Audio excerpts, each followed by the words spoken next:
Hoorah! Hoorah! Hoorah! Hoorah! Let's keep it short and sweet today. Welcome back to Kenji's World, ladies and gentlemen. Thank you so much for joining me. Hoo-ha! Hoo-ha! Woo! What a day, what a day, what a day! Kenji's World. My gosh, my feelings, my circuits, my life, my inside beliefs, my shifts of identity. How doodly do are you? I hope you're doing well out there. And I hope you are managing the shifts of energy inside of your lives effectively towards holistic growth and not to a crunching debilitation where you are incapable to move forward with your life. Because sometimes that does happen. We have an opportunity to grow, and there's two pathways: making a choice to grow or to succumb to a pathway, a mindset that cannot accept it, will not accept it, and we crumble back into old self-beliefs and old paradigm. When a whole new paradigm is coming to emerge and a whole new opportunity to step into something greater and larger is here. Now I'm talking about my own reflections right now. It's happening. I think I've talked about in the past about how my relationship is deeply, deeply triggering me to open up, because this person that loves me is seeing the best in me, truly seeing the best in me, and it's so fucking strange how the best in me is one of the hardest things for me to step into. Weird, I know, it's so strange, but we've got these self-limiting beliefs and the potential and all this junk that comes with us to hold back from being that person that I want to be and needing to be and have the potential to be. So it's been a lot about that, and also about stepping into an investor mindset. Like, I've already been feeling like an investor mindset, but I realized that was still a smaller paradigm of existing in, and I realized what was actually required for me to fulfill and become the person I need to be required a larger scope, a larger aperture to see things at. And when I stepped into that, it is challenging. It was and still is challenging, because I realize, oh shit, to be this person, I need to be able to do this, this, and this. To be the leader that you want to follow, right? Fuck, what kind of leader is that?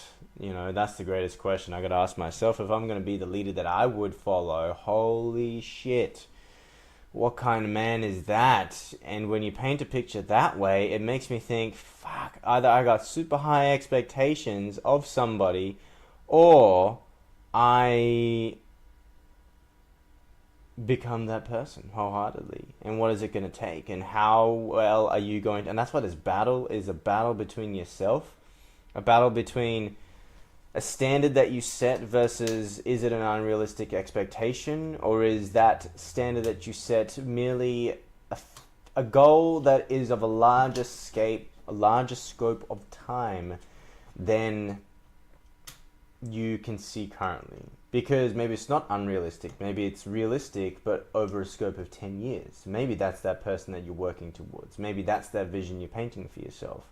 You know, being a custodian of a company of 100 employees, of a multi-million dollar, almost $1 billion business, of running that through and making the best decision possible for those that you have working for you and have trusted you with their livelihoods.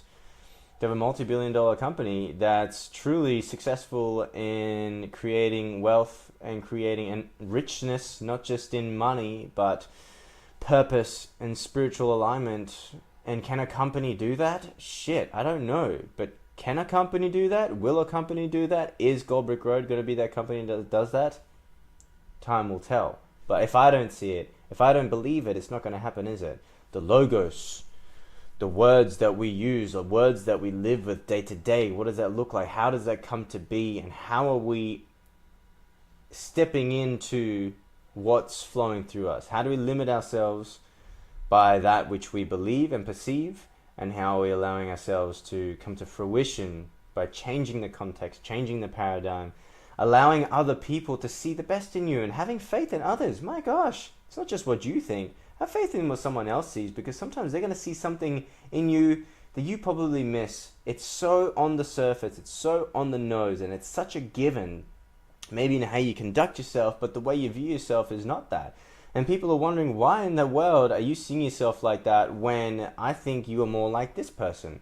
And you could be like, no, I'm like this, and we could just stay in that stubborn hole of believing our own narratives, and that is the wholehearted truth of what if you're like, holy shit, what if this person is right? What if I was to trust this person? And I'm not saying just blindly trust anybody all the time, but if someone's saying something good about you, and something that you think is far beyond what you think you are, or not the person that you think you are because of your self-limiting beliefs, or because of an attachment to pains and sufferings of old and an old self, but you are stepping into something new and someone else believes in you, why don't you just trust that person for a moment and trust that this person sees something, and have faith that if it's the person you have faith in, you trust, then maybe they can see it and you can't, or you are still learning to live into that person. You're going through that journey. I know it seems strange. People like, comment, subscribe.